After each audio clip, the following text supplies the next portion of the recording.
umwami wacu araye. Mfalme wetu iwaja. Ibyo yavuze ni impamo. Yale alisema kabisa ni ukweli. Kuko ibimenyetso byose yaduhaye, Kweli dalili atupatia byose byamaje gusohora zote zinatimia ndani ya macho yetu. Barabibonye, Tulitazama, abahanuzi barabitangaza, wanabii walitangaza, abari bariho wenye barabitegereza, walikuwa wanavichunga barabibura, wanavikosa, lakini leo ni wakati wetu ipo vinawatimia, kwa kuwa hiki kizazi hicho kizazi cha mwisho, kuna kizazi kitawahi kuwa ndiye kizazi cha saba. Pokea nabii wa saba, ndiye malaika wa saba anatuambia siri ya Mungu. Ule Mungu alitenda haya, apewe sifa katika jina la Yesu Kristo. Tunapokea wageni katikati yetu. Karibuni. Naona ndugu ndagije naye wale, naye tunapatia karibuni. Mungu tupatie chakula tuchangee naye apate mkate wa kuweza kutusaidia mwi safari. Ninafurahi sana kuona katikati yetu. Tena Mungu amubariki katika jina la Yesu Kristo. Acha tusimame kwa kusema maneno ya Bwana. Tutasoma Warumi sura 8.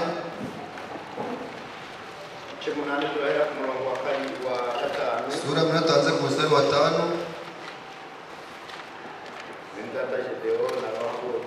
Ndugu Shideo, kama unapata Warumi sura 8 anze mstari wa 5 udie mstari wa 11. Turasoma mu izina rya Yesu Kristo. Abakurikiza ibya kamere y'umubiri bita ku by'umubiri, naho abakurikiza iby'umwuka bita ku by'umwuka. Umutima wa kamere utera urupfu, ariko umutima w'umwuka uzana ubugingo n'amahoro. Kuko umutima wa kamere ari umwanzi w'Imana, ariko utumvira amategeko y'Imana, ndetse ntushobora kuyumvira. Erega burya abari mu butware bwa kamere ntibashobora kunezeza Imana. Ariko mwebwe ntimuraba kamere, ahubwo muraba umwuka, niba umwuka w'Imana aba muri mwe. Ariko umuntu wese utagira umwuka wa Kristo ntaba ari uwe. Amen.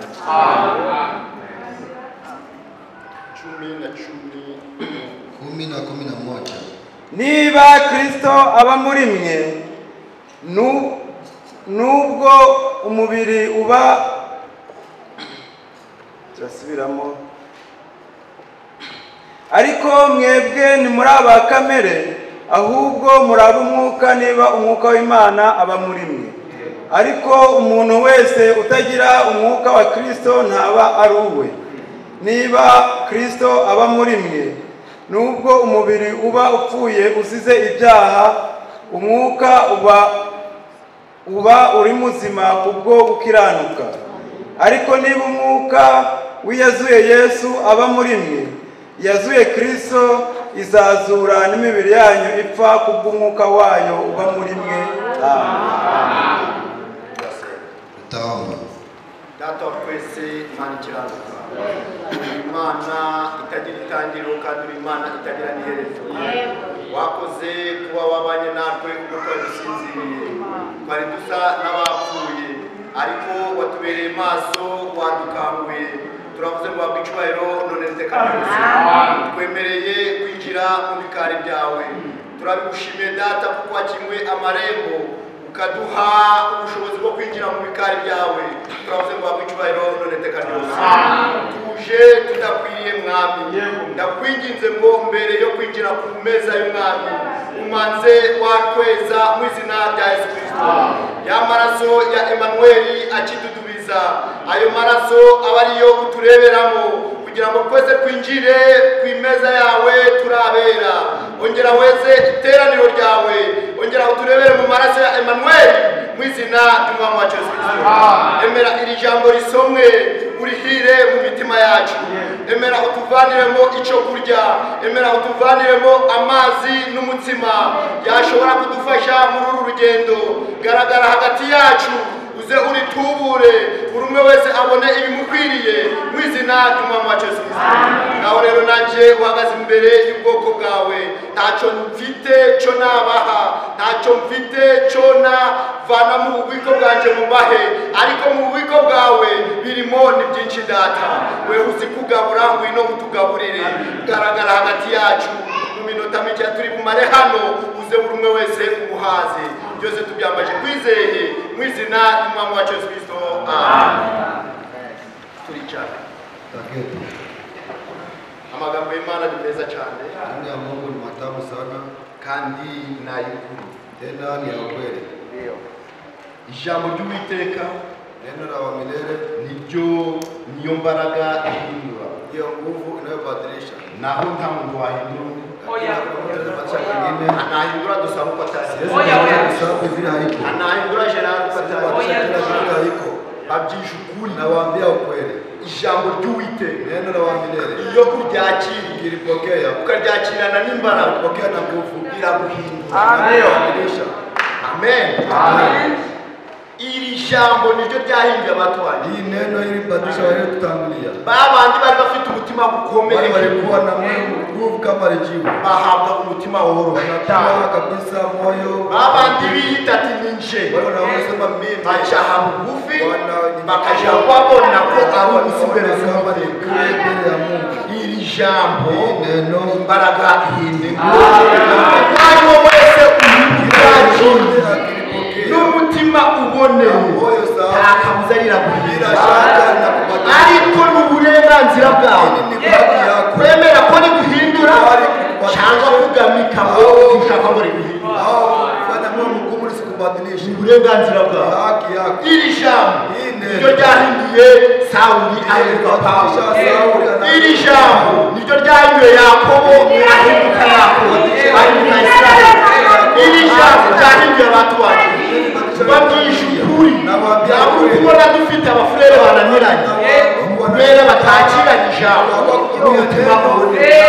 Kuko iri jambo ni imbuto, kandi iyo wakiriye imbuto muri wowe irabyara. Amen. Dusomye Abaroma, wanatuambia abakurikiza ibya kamere y'umubiri kufuata tabia mbaya ya mwili wanashirika na ukuri ijana kweli.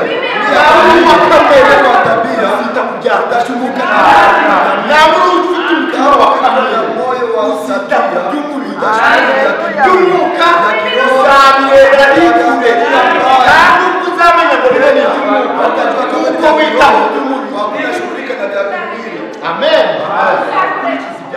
Wanaofuata vya tabia ya kimwili wanashughulika na vya kimwili, ariko abakurikiza iby'umwuka, lakini wanaofuata vya kiroho nabo bita ku by'umwuka. nao wanashughulika na ya kiroho.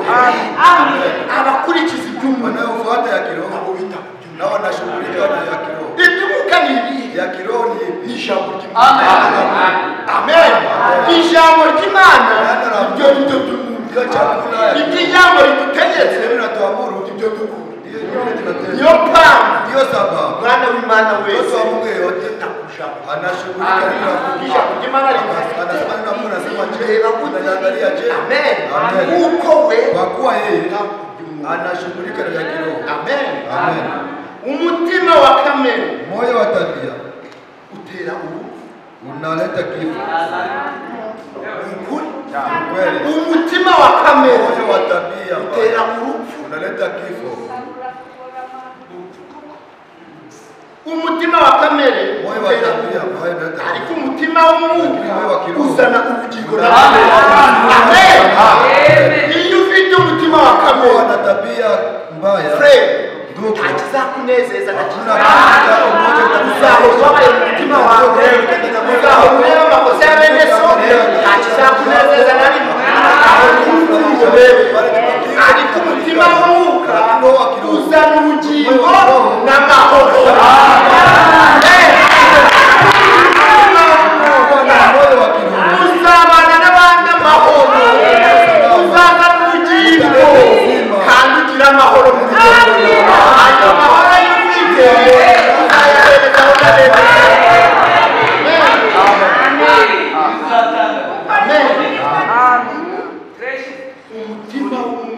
moyo wa kiroho unaleta uzima wa milele kuko umutima wa kamere kwa moyo wa tabia mbaya ni adui bene data bashiki banyu wa ndugu na nawe dada. ufite umutima wa Kama kamere una moyo wa umwanzi w'Imana bivuze amen umutima wa kamere moyo wa tabia mbaya unaleta kifo. umutima wa kamere Kwa moyo wa tabia ari mbaya umwanzi w'Imana ni adui wa mtoto wa Mungu.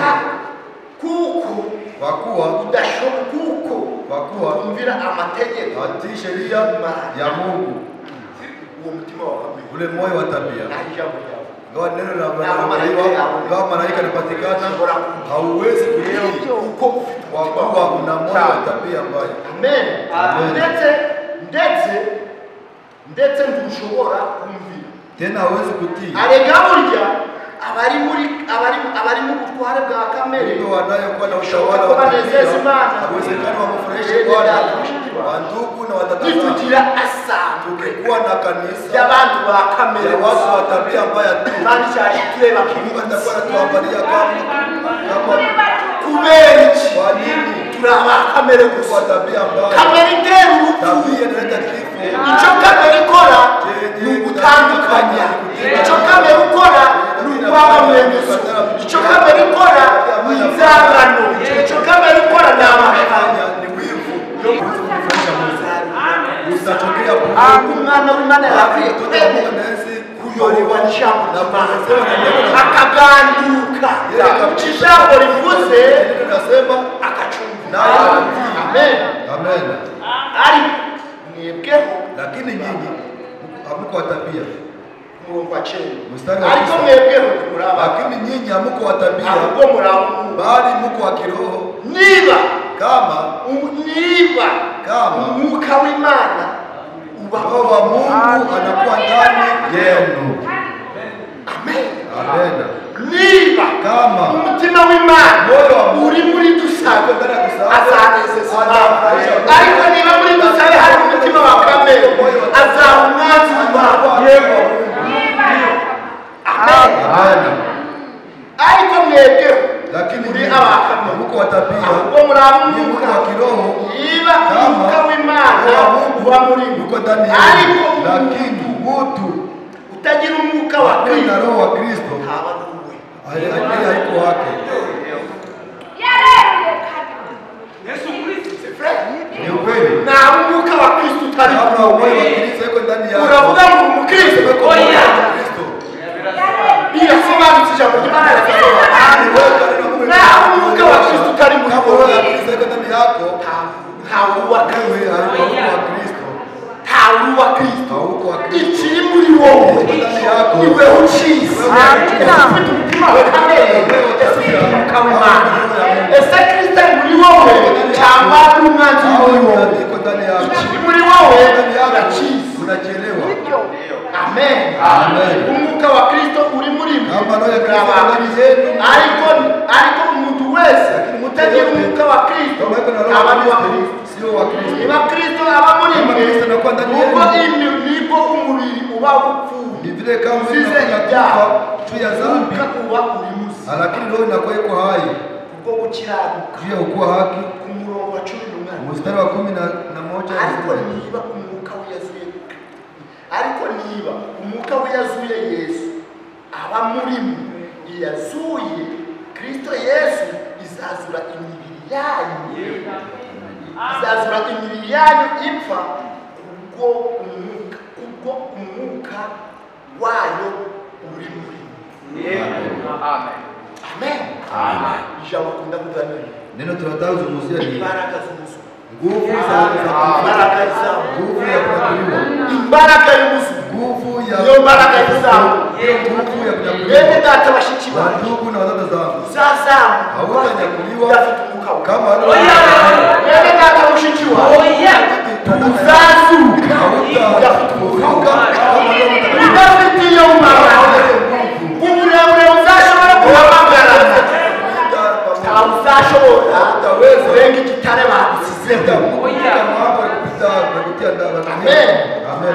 Umurongo wa 11 Mstari wa 11 ndipo kunasema hivi, niba umwuka we yazuye lakini ikiwa roho ya yenyewe aba muri mwe kama ndani yenu Kristo Yesu atafufua Kristo Yesu atafufua na miili yenu kubwo umwuka inayokufa kwa Roho wake anayekaa ndani yenu. Atubwiye ku murongo wa 10 batubwiye anatambia eti ari niba umwuka we yasuye Yesu ini kama roho ikatule ku murongo wa 10 Besha mstari wa 10. Nataka usikilize hii maneno vizuri. Niba Kristo aba muri mwe, kama Kristo akiwa ndani yenu, nubwo umubiri uba upfuye, ingawa mwili yenu inakuwa imekufa juu ya dhambi, kuko uyu mubiri upfa, lakini mwe nakufa juu ya dhambi. Kichacha abonetse mu kidende Juu za dhambi patikana dendeni. Ndio sababu kifo ipo. Umwuka uba uri muzima, roho inakuwa ikiwa kukiranuka juu ya kuwa. Ariko niba umwuka wiyazuye Yesu, lakini kama roho yazuye Kristo Yesu izazura imibiri yayo. Kristo Yesu atafufua na miili yenu inakufa juu ya miili yenu na roho wake inakuwa ndani yenu. Nguvu ya ufufuko ni Roho Mtakatifu. Baraka izamu, nguvu ya kunyakuliwa ni Roho Mtakatifu. Ayo niyo mafuta, ile ndio mafuta. Amen. Amen. Yo mpamvu abari b'abapfapfa basigaye ijambo ry'Imana rivuga bakarishira mu nzandiko bakariteresha, ariko umunyabwenge we amenye igezweho. Ijambo rivuze atera intambwe, yabonye ikavuga agatera intambwe. Umunyabwenge ntabwo ariko umupfapfa we ahagaze hamwe pamoja. Amen. Ijambo rivuze zakuliwa ariko umunyabwenge, lakini mwenye busara impamvu abonye amavuta, sababu anapata mafuta ni ijambo ry'Imana riravuga, na Mungu anahubiriwa akihutira, anaharikisha ijambo ry'Imana rikavuga akihutira anakimbilia kuishi. Amen. Amen. Ndio sababu alipewa mafuta. Ndio sababu alipewa roho. Nanje ndabaraki. Namna walikia. Ijambo ry'Imana riri. Ndio Mungu kuhubiriwa. Iba rikomeye mwereka. Ilikuwa ni nguvu ndugu. Salimani mwereka. Oh Mungu zo kurituramo. Kumbaraga zawe. Nguvu yako. Washobora gutura mu ijambo. Ariko kukimbaraga z'Imana iduhereza ikamushoboza dushobora kuritura. Amen. Idutura mu ijambo ry'Imana na Mungu. Akabuza tuzaho. Bila shaka Roho Mtakatifu. Akabuza uzaho. Bila shaka utapewa. Kubera kifre Branham yavuze ati, kwa nini ndugu Branham alisema eti kanisa nyingi itatoka mbule kandi bafite message na tena na ujumbe bafite message ariko masambo menshi gazavamo zero nukureri kineri nuko batashatse umwuka wera nuko batahanze imbaraga nta mbaraga bafite zizabazamura, ariko none ndabararikira umwe wese azikiri mu mutima. Nabe ari umwana kama ni adui yote unajua ikikuyobora ni nacho kuongoza ni uko nutagira umwuka kama uko Roho Mtakatifu hauna mwongozo. Amen. Roho ya ufufuko, nguvu ya ufufuko ni nguvu ya kutambuliwa ni Roho Mtakatifu. Amen. Wathesalonike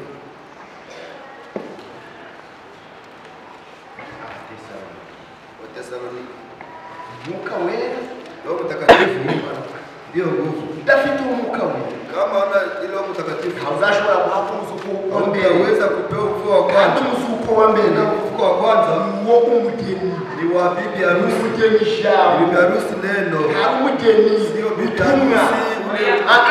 Frank wari kusobanura neza, hari umugeni ubutumwa ahubwo ni umugeni ijambo. Umugeni ijambo nuko yakwiye kugura ijambo ryose. Kila neno lolote. Amen. Amen. Abatesalonike Wathesalonike wa kwanza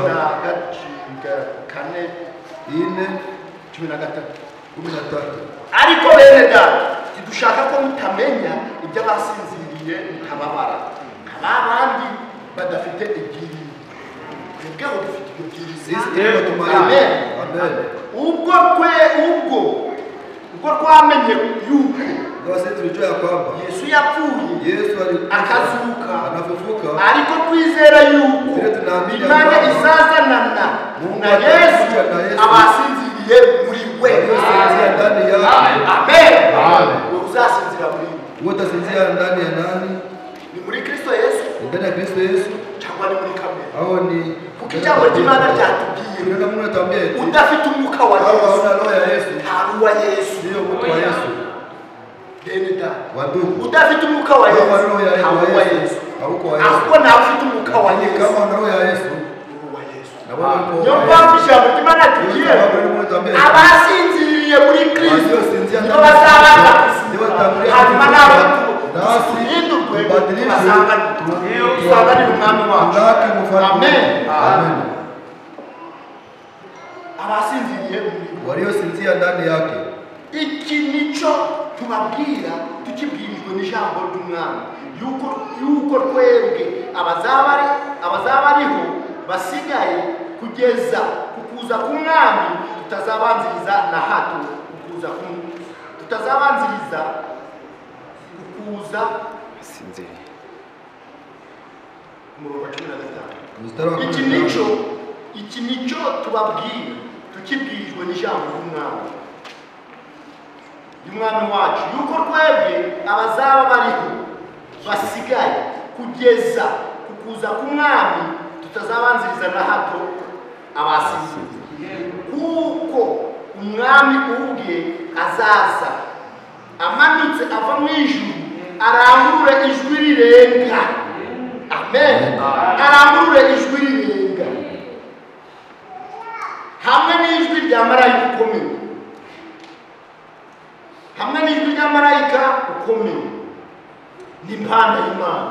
Nuko abapfiriye muri Kristo nibo bazabanza kuzuka, maze ntabwo abazaba bakiriho basigaye duhereko tujanwe nabo tuzamurwe mu bicu gusanganira umwami mu kirere. Nuko rero tuzabana n'umwami iteka ryose. Nuko mumaranishe umubabaro kubwirana ayo. Amen. Amen.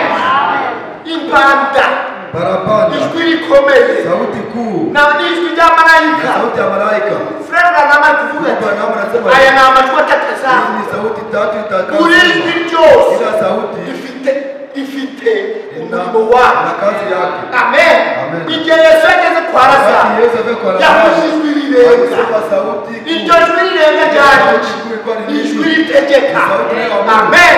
Mbere y'uko abapfa bazaza uburebure buzahamagara babwije ukuri kugira urengere iryo jwi, nuko izo mbaraga zizaba zikora kandi izo mbaraga zitakubera ushobora kurengera iyo mpamvu abatewe iyo babwiye kuzamurwa bakubwira ngo reka kuko ngarutse nuko habana warwaha ariko icyo gihe bizaba bahambara ijwi ritegeka bizavuga abapfiriye muri Kristo nibo bazabana. Nitegereze igihe Yesu ageze kwa Lazaro alifika huko. Amen. Kale wari ufite ibyo jwi ritegeka ageze mu gituro arababwira ukivane ko Yesu aravuga ati Mariya uje kuzuka kandi nije nzira nizere Mariya Yamini ni mimi kufufuko mfalme. Unajua kwamba utakuwa fufuko wakati wa mwisho, lakini Maria siamini. Walimutia wapi? Walimutia pale. Lakini sasa ananusa. Mwene data mshichugu na dada yangu. Nuzapfa. Ukifariki uzapfa wewe. Utafariki pekee. N'umugore wawe azakurekeza. Abana bakunda bazakurekeza. Yupfugenda wenyine. None nabikingira ngo ushaka umugabo uzawerekeza. Uwo uzajyana nawe kandi uwo mugabo umwuka wera. Uwo mugabo nawe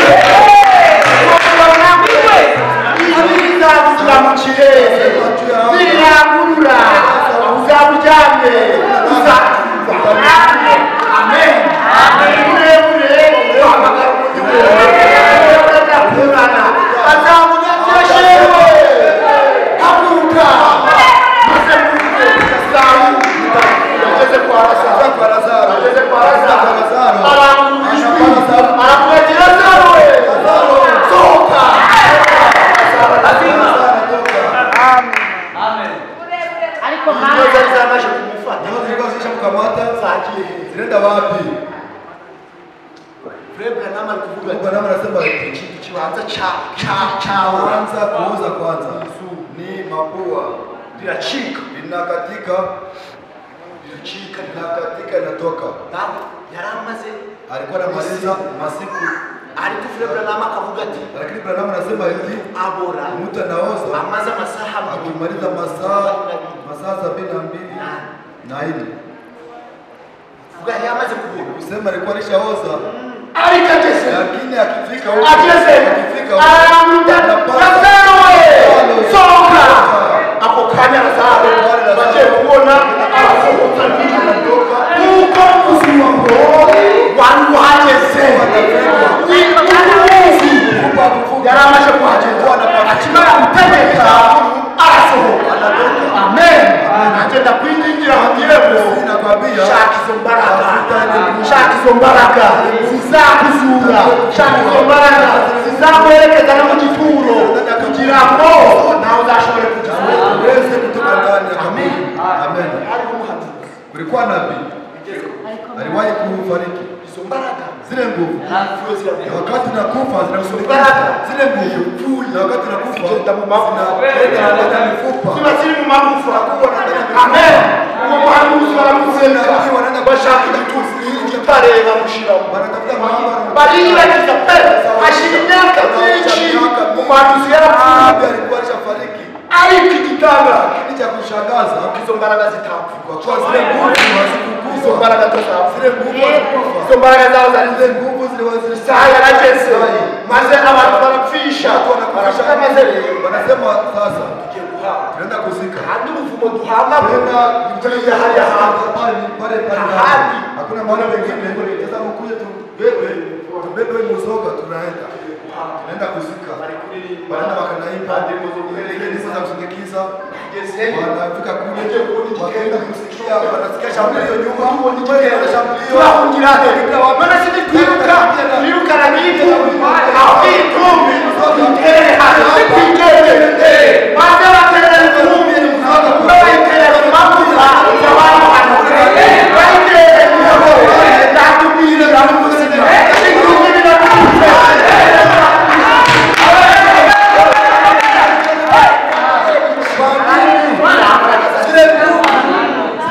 Amen. Zile nguvu umuntu apfuye anasinzia na zile nguvu. Kwa byanditswe ko abantu Kristo Yesu bazabanza kwanza kufuka. Amina. tekereza nari amazi ko tuvudubikamo Na wazile maji ariko bakwinjiza muri Kristo na Kristo. Hapana. kiriya ni ikimenyetso Ile ni ishara. cyo wizeye ko wizeye Kusema kama ni ikimenyetso muhuri kupfuye unafariki kandi kongera tena unafufuka. ariko singo Lakini gakiza sio mu mubiri wa ndani ya mwili wa cyangwa se Kristo. ngo bakucuka Unapatia iyo ugarukiye ku mubatizo ukirudia kubatiziwa, ukagarukira unarudia pale na kwambia kweli unakuwa kama kutoamini kama bisaba rero Ninaomba imani kuhereza umwuka Mungu patero kandi rero narama kavuga imani itambuka wera Bwana mtakatifu kuko yakwemeye kwa kuwa yeye anakubali. kuko Aburahamu yahawe Kwa Ibrahimu alipewa ile ishara, ikimenyetso cyo gukira anapewa ishara kwa Imana ihereza umwuka wera abantu wake ko yabemeye anakubali. amen Amen. iyo mbaraga ntipfa Ile nguvu haikufi. imbaraga iyo upfuye Ile nguvu wewe kufa inakusindikiza. Mnaenda pamoja. Wa Korinto. murajyana Mnaenda pamoja.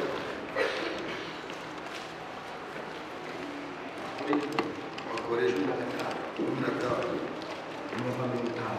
Mstari wa 50. dore mbamenere ibanga tuzasinzira twese ahubwo twese tuzahindurwa mu kanya gato ndetse mu kanya kako guhunga ubwo impanda y'imperuka izavuga impanda izavuga koko abapfuye bazurwe ubutazongera kubura.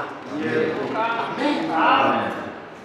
Aha Paulo alivuga ati Hapa Paulo anasema ona na wavujie sisi hata sinzia sote, ariko yarasinziye lakini alisinzia ko yabivuze kwa kuwa alisema igihe kitari cyo ni wakati sio wake. ariko none lakini leo hari abazasanga ari bazima na wenyewe watakutana kandi Paulo tena Paulo yabivugaga alikuwa anasema ari kureba umwami ari hafi akiangalia mfalme yuko niyo mpamvu nawe yavuze ati dore mbamenera ibanga tuzasinzira twese nawe yishiraho kari kureba amasezerano bari amen muri iki gihe cyacu ndani wakati wetu hari abazareba umwami hari abazazamurwa ari bazima niyo mpamvu twebwe tutavuga yamuga ati urupfu ni urwa twese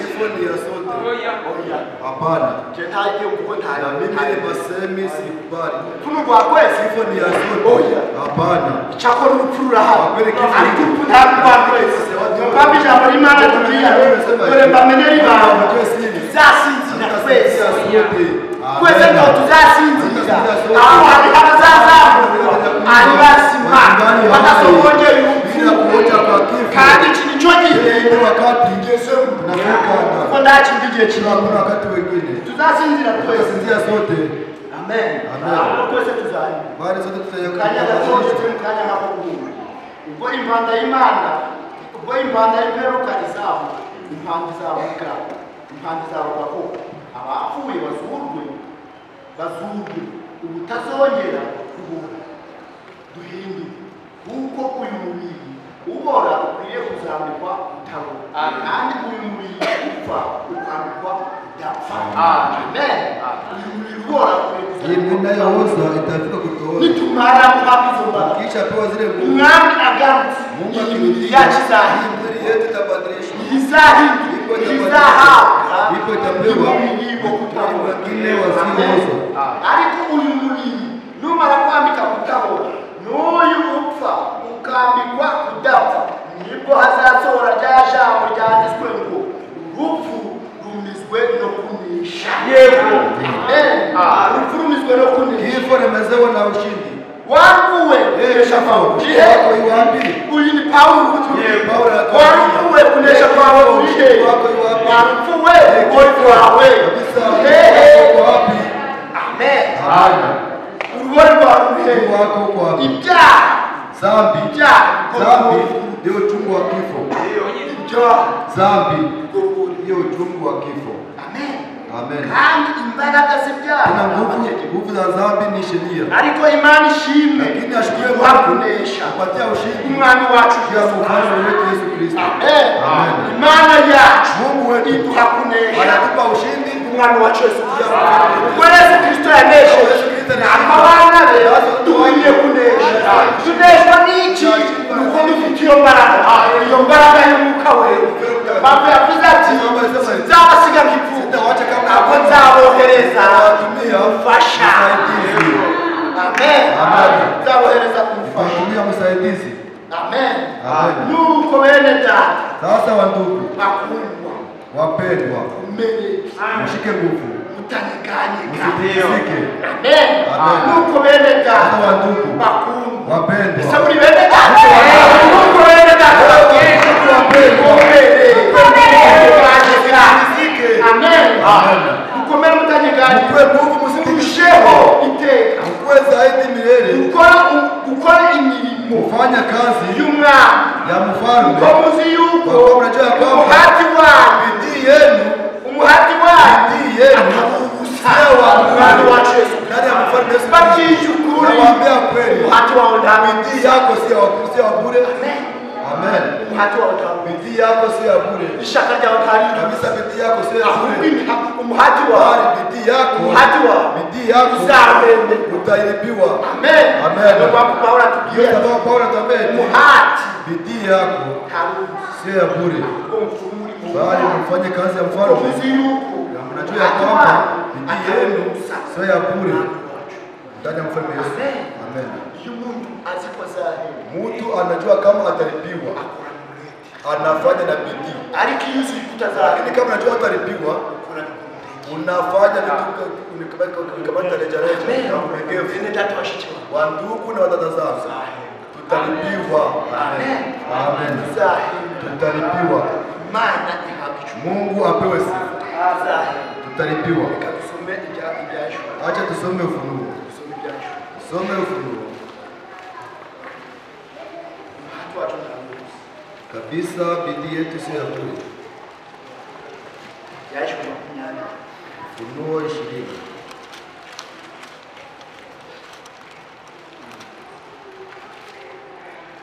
Hari kuvuga ati nasema hivi 20 duhere kumwumvaka 20 naanzia mstari wa 4.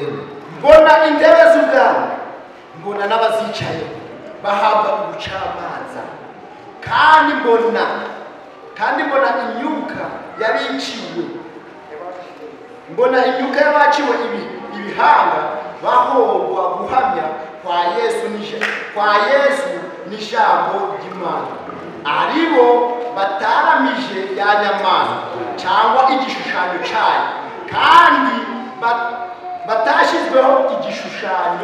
batashizweho ikimenyetso cyayo. Amen. Batashizweho ikimenyetso cyayo.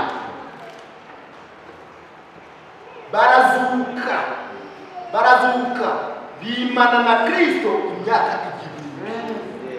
Amen. Abo bazimana na Kristo imyaka 1000. Watabariki na Kristo miaka 1000. Abo bazaca imanza ni bande?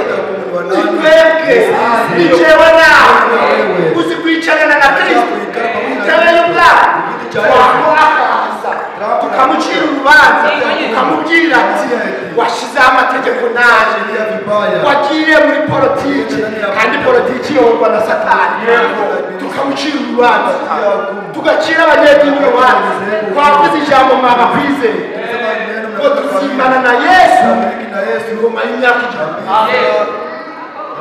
Amen. Aho tuzaba tuvuye hehe? Tuzaba tuvuye mu imyaka 7. Turumurya byari nibushi turumubona vino nziza y'umurema hanyuma turindibuke tuze hano ku isi imyaka 1000 turi guca imanza twicaye ku ntebe z'ubwami. Amen. Miaka 1000. Ubu niwo muzuko wa mbere. Ile ndio ufufuo wa kwanza. Amen. Niwo muzuko wa mbere. Ile ndio ufufuo wa kwanza. Abapfuye basigaye ntibazu. Abapfuye basigaye ntibazu. Iyo myaka 1000 itarashe. Hari umuzuko wa mbere. Kuna ufufuo wa kwanza. Hari umuzuko wa kabiri. Na kuna ufufuo wa pili. Abizera bafite ibyambaraga nibo bazazuka watakuja mara ya kwanza. Uyu muzuko wa mbere ni uw'umugeni gusa, ni uw'abizera gusa, naho abantu bose bazasigara mu gitabo kugeza ryari? Kugeza imyaka 1000 irangiye.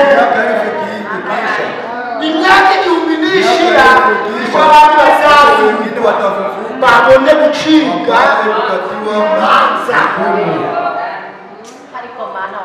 Biblia tuambia hivi. Ufite umugabane. Niko na ile sehemu. Mungu wakataza. Mstari wa 6. Ufite umugabane. Ile sehemu. Umuzuko wa mbele. Anahikwa. Anahikwa. Hadi muwele.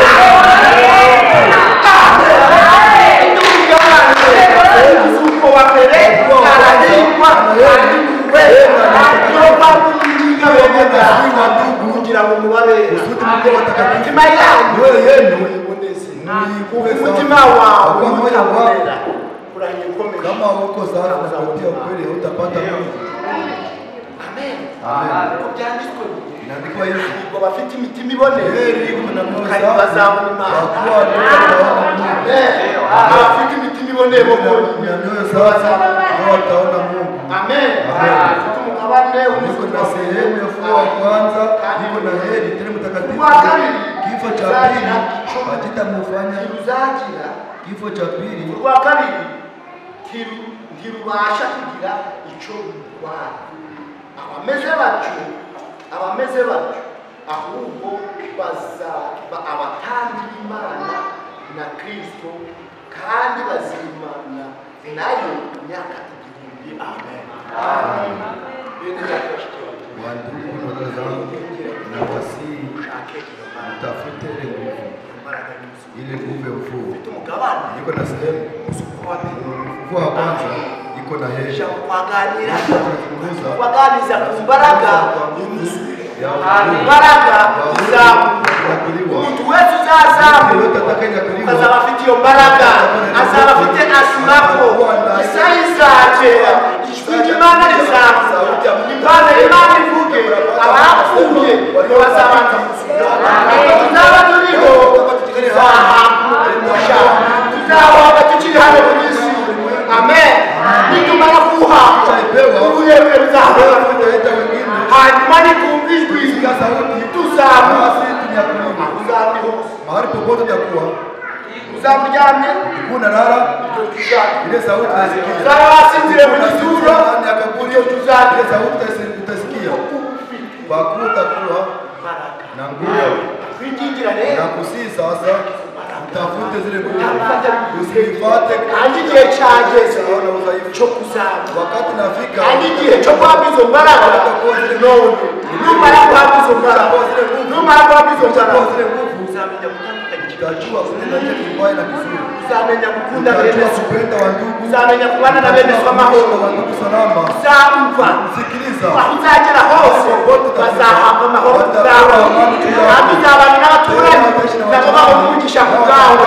Ariko nugera hakaba ikambara, hakaba intambara kubera wowe juu yako ne yuko ya kwamba hambara kama kupana amani. Biratubwiye ngo tambia hivi utafuta amani, kandi mu gihe umwe yakurikiye kugira ngo muyashikire.